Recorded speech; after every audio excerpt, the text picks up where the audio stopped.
You ask Tiger to solve. This deals with linear equations with one unknown.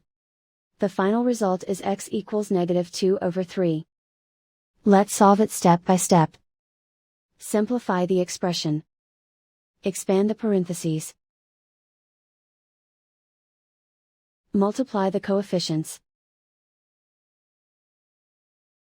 Simplify the arithmetic. Expand the parentheses. Simplify the arithmetic. Group all constants on the right side of the equation. Subtract 4 from both sides. Simplify the arithmetic.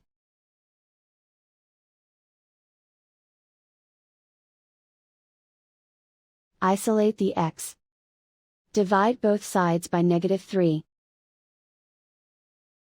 Cancel out the negatives. Simplify the fraction. Move the negative sign from the denominator to the numerator. And so the final result is x equals -2/3.